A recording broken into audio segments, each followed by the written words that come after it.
Hi guys, चलिए financial literacy की तरफ हमें एक और कदम बढ़ाते हैं। मान लीजिए मैं आपको कहूँ कि मैं आपको 1 लाख रुपए देती हूँ, लेकिन मुझे इस एक का 2 बना के दो, तो आपको कितना समय लगेगा और किस रेट ऑफ रिटर्न की आपको ज़रूरत पड़ेगी जिसमें मेरे पैसे 1 के 2 हो जाएं? अगर इसका जवाब आपको नहीं पता या आप सोच रहे हैं और you are scratching your head, तो इस वीडियो को शुरू से लेकर अंत तक देखिएगा, क्योंकि मैं आज एक बहुत इंपॉर्टेंट और बहुत सिंपल सा फॉर्मूला बताऊँगी। इस फॉर्मूला को कहते हैं रूल ऑफ 72, यानी टाइम कितना लगेगा is approximately equal to 72 divided by R, यानी कितना समय लगेगा पैसा दुगना होने में। इसके लिए आपको सिर्फ और सिर्फ 72 को रेट ऑफ रिटर्न या रेट ऑफ इंटरेस्ट से डिवाइड कर देना है।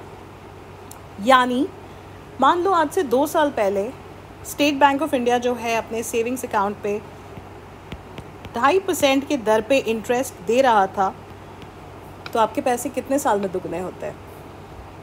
आसान है, 72 को डिवाइड किया 2.5 से, 28.8 ईयर्स, यानी ऑलमोस्ट 30 साल लगते हैं आपको 1 का 2 करने में। यानी आप 2023 में अगर पैसे डालते तो 2053 में आपको 1 लाख का 2 लाख होता। बाप रे। खैर थैंकफुली कुछ रेट हाइक्स हुई, thanks to inflation, federal government and हमारा आरबीआई। और आज की तारीख में कई बैंक्स हैं जो आपको 5% के दर पे यूजुअली इंटरेस्ट रखे हुए हैं। अब आपका पैसा कितने दिन में डबल होगा? Again simple, 14.4 years. अब ये तो बात हुई सेविंग्स अकाउंट की, राइट? तो यहाँ पे है सेविंग्स अकाउंट। सेविंग्स अकाउंट से थोड़ा बेटर होता है अगर आप अपना पैसा एफडी में रखें, यानी फिक्स डिपॉजिट में, क्योंकि कोई भी दर हो आपको सेविंग्स अकाउंट का, उससे यूजुअली थोड़ा या थोड़ा से ज़्यादा इंक्रीज़ हो जाता है जब आप फिक्स डिपॉजिट में पैसे रखते हैं। तो मान लो 7% के दर पे आपने फिक्स डिपॉजिट में पैसे रखे, तो वो पैसे कितने दिन में डबल होंगे?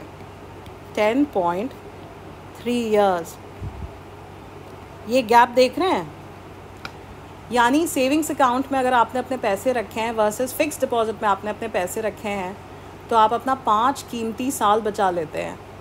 इसीलिए सेविंग्स डिपॉजिट में से वो पैसे रखो जो आपको अपने इम्पॉर्टेंट खर्चों के लिए और डे टू डे खर्चों के लिए ज़रूरत पड़े। और मेरी राय मानो, बाकी सारे पैसे फ़िक्स डिपॉजिट में रखो, क्योंकि फ़िक्स डिपॉजिट में यूपीआई फ्रॉड से भी आप बचे रहते हैं कि आपके अकाउंट में इतने पैसे नहीं होंगे कि लोग खाली कर जाएं पूरा का पूरा पैसा। फिक्स डिपॉजिट्स एक अच्छा तरीका है अपने पैसे सेफ रखने का भी और ग्रो करने का भी। अब हम आ जाते हैं इससे भी ज़्यादा रिटर्न की अगर बात करें। अब इससे भी ज़्यादा रिटर्न कौन देता है? कई लोगों से बात करोगे वो आपको सीधे बोलेंगे स्टॉक मार्केट या म्यूचुअल फंड्स। स्टॉक मार्केट और म्यूचुअल फंड्स वैसे तो बेसिकली सेम चीज़ें हैं ऑलमोस्ट, बिकॉज म्यूचुअल फंड्स में भी अलग अलग कैटेगरी हैं। There is equity category, there is debt category, mixed, advantage, blah blah blah, ठीक है, मिड कैप, लार्ज कैप, हर तरह का है। बट यहाँ पे हम मान लेते हैं सिस्टमैटिक इन्वेस्टमेंट प्लान में एक लो कॉस्ट इंडेक्स फंड आप चुन रहे हैं, यानी पैसिव इन्वेस्टिंग। तो over a period of time notice किया गया है कि 15 से 17% रिटर्न देता है आपको mutual fund. Remember, low cost passive investing की बात कर रही हूँ मैं, डे ट्रेडर्स या स्पेक्यूलेटर्स के लिए मैं बात नहीं कर रही। And over a long period of time 15 से 17% रेट ऑफ रिटर्न नोटिस किया गया है in the Indian context. In the US context it is usually 10%। तो आपका पैसा कितने टाइम में डबल हो जाएगा? 4.8 ईयर्स। और यहाँ पे हम बात कर रहे हैं सिस्टमैटिक इन्वेस्टमेंट प्लान की, यानी सिप्स। जैसा कि आप देख सकते हैं, सेविंग्स अकाउंट के मुकाबले इक्विटी या म्यूचुअल फंड में आपको रेट ऑफ रिटर्न कितना ज़्यादा हो सकता है। लेकिन यहाँ पे मैं जब इन सब चीज़ों के बारे में बात कर रही हूँ, तो मैं बिना पॉन्जी स्कीम्स के बारे में बात किए मैं आगे बढ़ भी नहीं सकती। अभी हाल फिलहाल एक खबर आई थी कि एक promoter, as in group of promoters ने अपने निवेशकों को एक पॉन्जी स्कीम बेचा, जिसमें 1 साल के अंदर अंदर उनके पैसे डबल हो जा रहे थे। समझाती हूँ क्या। मान लो 1 लाख रुपए आपने उस प्रमोटर कंपनी को दिया, साल के अंत में 10% TDS काट के, एंड यहाँ पे कोई फॉर्म 15G नहीं था, ओके, सो 20,000 रुपये काट करके वो आपको 1,80,000 देते हैं, यानी 2 लाख हो गए। अब ये रेट ऑफ रिटर्न कितना हो रहा है, यानी इस पॉन्जी स्कीम के हिसाब से ये आपको 72% रेट ऑफ रिटर्न दे रहे हैं।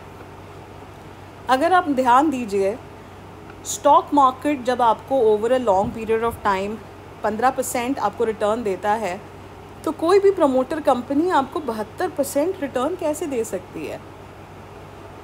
तो अपने आप को बचाने के लिए और ये डिसाइड करने के लिए कि कोई स्कीम पॉन्जी स्कीम है कि नहीं, रूल ऑफ 72 एक बहुत इम्पॉर्टेंट टचस्टोन है जिससे आप इसको टेस्ट कर सकते हैं। सो अपने आप को सतर्क रखिए। ये कुछ क्राइम पेट्रोल टाइप नहीं हो गया, सतर्क रहिए, खबरदार रहिए। वेल